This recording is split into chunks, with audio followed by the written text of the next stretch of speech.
എല്ലാവർക്കും welcome to yet another unboxing video. And ഇന്നത്തെ video കുറച്ച് സ്പെഷ്യൽ ആണ്, കാരണം this item was very limited. More specifically പറഞ്ഞു കഴിഞ്ഞാൽ നമ്മുടെ നാട്ടിൽ ഈ സാധനം കിട്ടാനായിട്ട് ഒരു മാർഗവും ഇല്ല. കുറെ പേർക്ക് സാധനം എന്താണെന്ന് അറിയായിരിക്കും, അറിയാത്തവർക്ക് വീണ്ടും ഒരു കൺട്രോളർ തന്നെയാണ്. ഇത്തവണ ഇത് പ്ലേ സ്റ്റേഷന്റെ special edition icon blue controller ആണ്. Now, what makes this controller special is that ഇത് വാൾമാർട്ട് സ്പെഷ്യൽ എഡിഷൻ ആണ്. അതായത് വാൾമാർട്ട് ഉള്ള US മാത്രമാണ് ഈ ഒരു സാധനം കിട്ടത്തുള്ളൂ. ലോകത്തിൽ വേറെ ഒരു സ്ഥലത്തും ഈ ഒരു കുന്ത്രാണ്ണം കിട്ടത്തില്ല. ഞാൻ കഴിഞ്ഞ ദിവസം എൻ്റെ കസിൻ വന്നപ്പോൾ ഞാൻ പുള്ളിക്കാരനോട് മേടിച്ചുകൊണ്ട് വരാൻ പറഞ്ഞാണ്. അതുകൊണ്ട് താങ്ക് യു. ഇത് മാത്രമല്ല വേറെയും കുറച്ച് സാധനങ്ങളൊക്കെ മേടിച്ചുകൊണ്ട് വന്നിട്ടുണ്ട്. വഴിയെ അൺബോക്സിംഗ് ഒക്കെ ചെയ്യാം കേട്ടോ. അപ്പോൾ നമുക്ക് വിതൗട്ട് മച്ച് ഫർദർ ഡിലേ നേരെ പരിപാടിയിലേക്ക് കടക്കാം. സോ വീണ്ടും വെരി സ്റ്റാൻഡേർഡ് പാക്കേജിംഗ് ആണ് for a PlayStation controller. പക്ഷേ ഇതിലും വ്യത്യാസമുള്ളത് നമ്മൾ നോർമൽ ലിമിറ്റഡ് എഡിഷൻ കൺട്രോളേഴ്സിൽ ഈ ഒരു ലിമിറ്റഡ് എഡിഷൻ എന്ന് എഴുതിയിട്ടുണ്ട്. ഇതാണ് മെയിൻ ഒരു ഡിഫറൻസ് വരാൻ പോകുന്നത്. ഈ സാധനത്തിന്റെ അകത്ത് എഴുതിയിരിക്കുന്ന ഐക്കോൺ ബ്ലൂ സ്പെഷ്യൽ എഡിഷൻ എന്നാണ്, and it's not limited. So വീണ്ടും വാൾമാർട്ടിൽ നിന്ന് ഈ സാധനം കിട്ടും, പക്ഷെ നമ്മുടെ നാട്ടിൽ പുറത്തുനിന്ന് ആരെങ്കിലും കൊണ്ടുവരാണ്ട് ഈ ഒരു സാധനം മേടിക്കാണ്ട് വളരെ ബുദ്ധിമുട്ടായിരിക്കും. So let us open.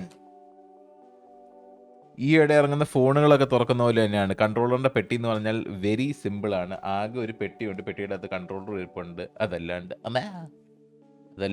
ഇതിൻ്റെ അകത്ത് വേറെ സാധനങ്ങൾ ഒന്നുമേ ഇല്ല. ഇതവിടെ ഇരിക്കട്ടെ. നമ്മുടെ ഫസ്റ്റ് ഫുള്ളി ബ്ലൂ കൺട്രോളർ ആണ് ഈ ഒരു സാധനം. ആൻഡ് ഇത് റിലീസ് ചെയ്യപ്പോഴത്തേക്കും ഞാനിത് മേടിക്കേണ്ട എന്ന് ഓർത്തുകൊണ്ടിരുന്ന, പക്ഷേ വീണ്ടും നമ്മുടെ നാട്ടിൽ കിട്ടില്ല എന്നറിഞ്ഞപ്പോഴേ വീണ്ടും മറ്റേ ഫിയർ ഓഫ് മിസ്സിങ് ഔട്ട് പോലെയാണ്.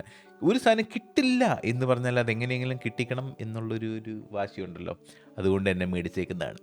So there we go. That's Japanese. എനിക്ക് തോന്നുന്നു ഇത് എഴുതിയിരിക്കുന്ന പ്ലേ സ്റ്റേഷൻ എന്നായിരിക്കും, എനിക്ക് ഉറപ്പില്ല. ഇത് ആരെങ്കിലും എന്താണെന്നറിയാമെങ്കിൽ ഒന്ന് പറഞ്ഞാൽ. അതല്ലാണ്ട് നമ്മുടെ both triggers are completely blue. ഇത് ലിറ്ററലി എൻ്റെ ഷർട്ടിൻ്റെ സെയിം നിറം എന്ന് വേണമെങ്കിൽ പറയാം. The analog sticks are blue as well. നമ്മുടെ ടച്ച് പാഡിൽ ഫുള്ളായിട്ട് പ്ലേ സ്റ്റേഷൻ്റെ എക്സ്, സർക്കിൾ, ട്രയാങ്കിൾ, സ്ക്വയർ നമ്മുടെ ലോഗോസ് ആണ് ഇതിൻ്റെ അകത്തുള്ളത്. നമ്മുടെ ഈ സൈഡിൽ കാണുന്ന ലോഗോസ് ആണ് ടച്ച് പാഡിൽ ഫുള്ളായിട്ടുള്ളത്. വീണ്ടും ഒരു കോസ്മെറ്റിക് പർപ്പസ് ആണ്, അതല്ലാണ്ട് ഇത് പ്രത്യേകിച്ച് വേറെ ഒന്നും സെർവ് ചെയ്യുന്നില്ല.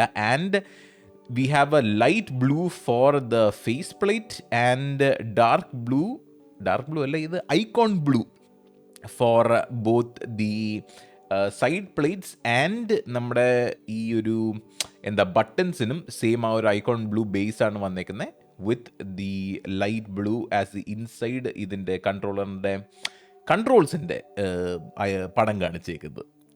എനിക്കിഷ്ടപ്പെട്ടു. ഈ ഒരു സാധനം ഭയങ്കര കിടലായിട്ടുണ്ട്, എനിക്കിഷ്ടപ്പെട്ടു. It's like very different. And ഞാൻ നേരത്തെ പറഞ്ഞ പോലെ തന്നെ ഒരു ഫുള്ളി ബ്ലൂ കൺട്രോളർ എനിക്ക് ഇതുവരെ ഇല്ല. ഐ തിങ്ക് ആകെ ഒരു ബ്ലൂ ആക്സെൻ്റ് ഉള്ള നമ്മുടെ കയ്യിൽ ആകെ ഇരിക്കുന്ന ഒരു കൺട്രോളർ ഇതാണ്. And that's A very different kind of blue. ഇത് കണ്ടോ, ആസ്ട്രോയിൻ്റെ ഈ ഒരുമാതിരി ഗാലക്സി ബ്ലൂ പോലെയാണ്, with a lot of Shine. And ഇതിൻ്റെ അകത്ത് മറ്റേ സ്പാർക്കിൾസ് ഒക്കെ ഉള്ള നീലയാണ്. അത് വെച്ച് നോക്കുമ്പോഴത്തേക്കും this blue is very different. And ഇതാണ് എൻ്റെ ഇച്ചിരിയെങ്കിലും നീലമുള്ളൊരു കൺട്രോളറുള്ള. ബാക്കിയുള്ളത് എല്ലാം it's like black.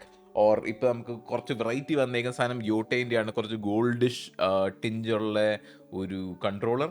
So this is A very very good edition. നമ്മുടെ കയ്യിൽ ടോട്ടൽ ഇപ്പോൾ ഇത് 9th കൺട്രോളാണ്. ഇതെൻ്റെ 9ാമത്തെ കൺട്രോളറാണ്. ആൻഡ് നമ്മുടെ അൺബോക്സിങ് വീഡിയോസും സാധനങ്ങളും നമ്മൾ ഫോളോ ചെയ്യുന്ന ആൾക്കാരുമാണെങ്കിൽ അറിയാം നമ്മൾ ബാക്കിയുള്ള കൺട്രോളർ ഏതൊക്കെയാണ്. താഴെ കമൻറ്റിൽ അറിയിക്കുക.